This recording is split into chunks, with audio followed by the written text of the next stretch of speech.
name is Ricochet, and welcome to Stush Reads. This segment on my channel will consist of me reviewing fictional books from my bookshelf. These reviews are spoiler-free, so you don't have to worry about major details about the book to be revealed to you if you want to get this book yourself.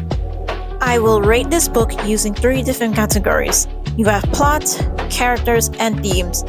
Each category is marked out of 5 stars, therefore the book will be totaled out of 15 stars and it will have an average score of 5 stars.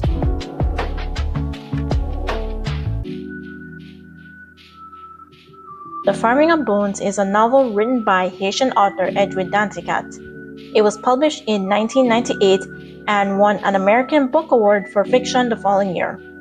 I bought The Farming of Bones a few years ago, and this book taught me a lot about the Parsley Massacre. For context, the Parsley Massacre occurred in 1937, taking place in the Dominican Republic, where numerous Haitians were killed by Dominican soldiers. These attacks were carried out on the order of Dominican dictator Rafael Trujillo. The book, while fictional, is based on this historical event, and it's very inhumane, especially what has been happening in recent times.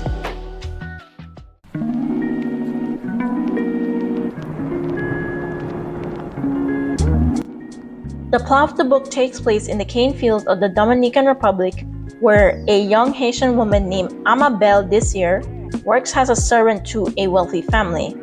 After taking care of the family during the day, she spends the night with her lover, Sebastian Onios, who works in the cane fields. Then, a dangerous command by the Dominican dictator, Rafael Trujillo, tears her life apart. Haitian workers living in the Dominican Republic were being kidnapped and killed, resulting in Amabel to return back to Haiti, a place she barely remembers. The plot is great. There's a somber tone that increases with each chapter, and it blends well with the themes. The book is told in first-person view, therefore we get Amabel's perspective on her experiences, memories, and dreams of her life. The pacing is also great. The book takes its time with each event and quickly follows the consequences. The book does a great job with setting up these events with bits of foreshadowing too.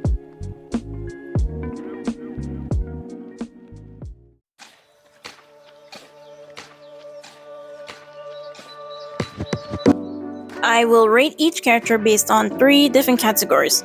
First, we have development, then writing, then my personal favorite, the Jankro category. The characters of this book are overall great, even the ones I do not mention in this video. First, we have Amabel Desir. She is the protagonist of the book. She was orphaned at a young age and was taken in by Don Ignacio. She spends the rest of her childhood to her adulthood in the Dominican Republic, where she built a life for herself as a servant. Amabel is a considerate and caring person who involves herself with the lives of the people living in the cane fields. Once the attacks against Haitian workers started, she had to flee and her life was never the same. Next, we have Sebastian Onios. Sebastian is a young Haitian man who traveled to the Dominican Republic to work as a cane field worker. He meets Amabel and the two fall deeply in love. The two are at their most vulnerable when they're with each other, where they share their memories of their lives or even something that occurred during the day. Sebastian is a passionate and considerate man who cares for those important to him. He is also not afraid to share his opinion about issues that affect his fellow co-workers. Next, we have Senora Valencia. Valencia is essentially the lady of the house of a plantation in the Dominican Republic and Amabel's childhood friend. Valencia is married to a colonel of the army. However, she stays in the countryside because of the wishes of her father.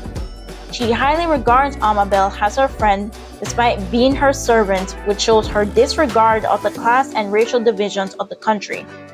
Valencia is a creative and kind woman who tries to create a warm and welcoming atmosphere for any visitor or passerby. Next, we have Don Ignacio, or Papi, as he's also known in the story. He is Valencia's father, who was a soldier in Europe.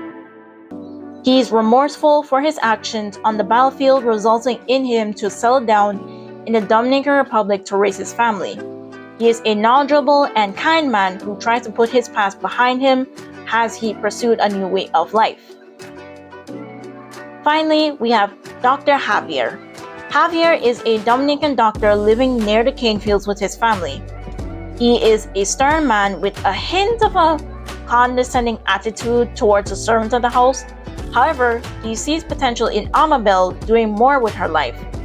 I just wish Javier got a bit more screen time in the book, but there are understandable plot reasons why he never got that chance.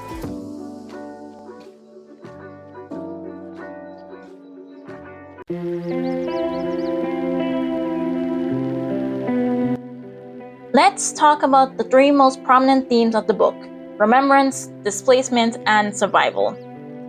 So first, for remembrance, it can be described as the ability to recall past occurrences.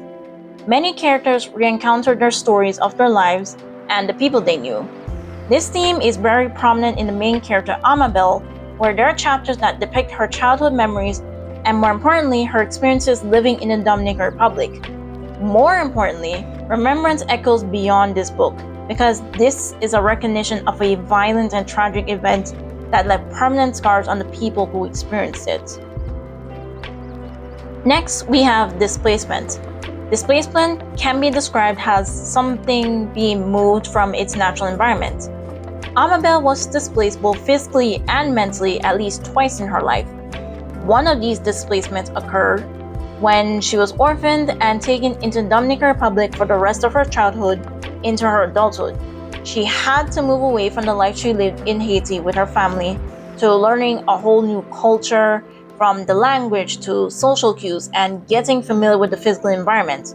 She eventually does thrive in the new environment, but unfortunately not for long. Finally, survival. Survival can be described as a state of remaining alive. In the book, it's more portrayed as a somber moment because the people who survived the massacre live to tell their tales without much compensation for their suffering.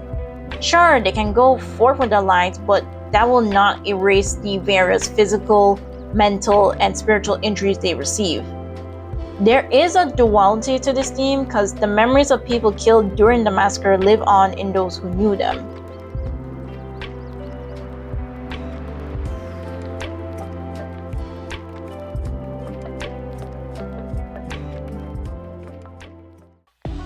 The Farming of Bones is both a testimony of human memory and a remembrance to those who experienced the Parsley Massacre. If you want an insightful read, then The Farming of Bones is for you. Thanks for watching this video.